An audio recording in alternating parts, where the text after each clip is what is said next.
নমস্কার বন্ধুরা, আজকে আমি আপনাদের আলুর দম করে দেখাবো। আমি এখানে আলুটাকে সেদ্ধ করে নিয়েছি আর নুন হলুদ দিয়ে মেখে নিয়েছি। এখানে আমি পেঁয়াজ আদা রসুন বেটে নিয়েছি, একটা পেঁয়াজ নিয়েছি আর এখানে দুটো টমেটোকে পেস্ট করে নিয়েছি, ধনে পাতা আর একটুখানি মটরশুঁটি। দইটাকে আমি ফেটিয়ে নিয়েছি আর তার উপরে কস্তুরি মেথি দিয়ে দিয়েছি। আমার এখানে তেলটা গরম হয়ে গেছে, এখানে আমি আলুগুলোকে ছেড়ে দিই।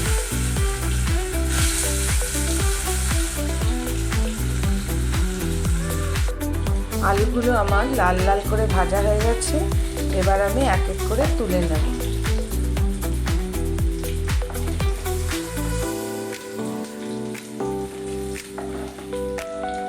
আলুগুলো ভেজে তুলে নিলাম। এবার আমি পেঁয়াজ বাটা,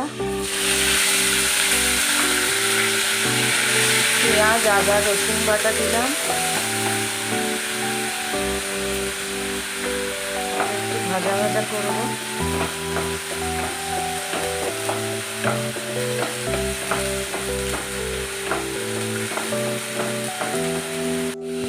এতে আমি একটু নুন, হলুদ, একটু জিরা, শুকনো লঙ্কা দিলাম, ভাজা ভাজা করব। এরপরে এতে আমি টমেটো পেস্টটা দিয়ে দিলাম।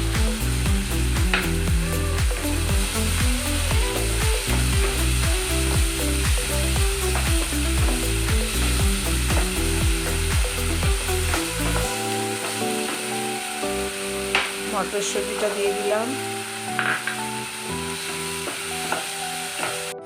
এবার আমি দই আর কস্তুরি মেথিটা যে রেখেছিলাম ওটা দিয়ে দিলাম।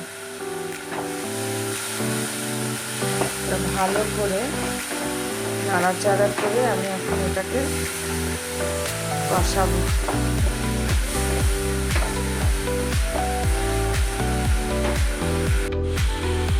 এতে একটু মিষ্টি দিয়ে দিলাম, চিনি দিয়ে দিন, ভাজা আলুগুলো সব দিয়ে দেবো। এবার দিয়ে ভালো করে কষবো।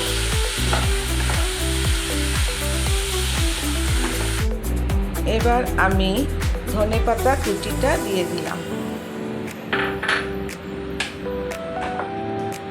আমার আলুটা কষা হয়ে গেছে, কিছুটা ঘি দিয়ে দিলাম।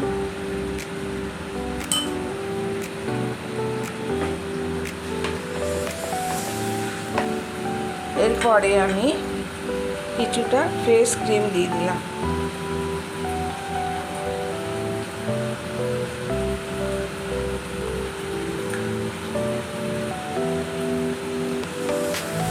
আলুর দম রেডি। কেমন হলো বন্ধুরা জানাবেন।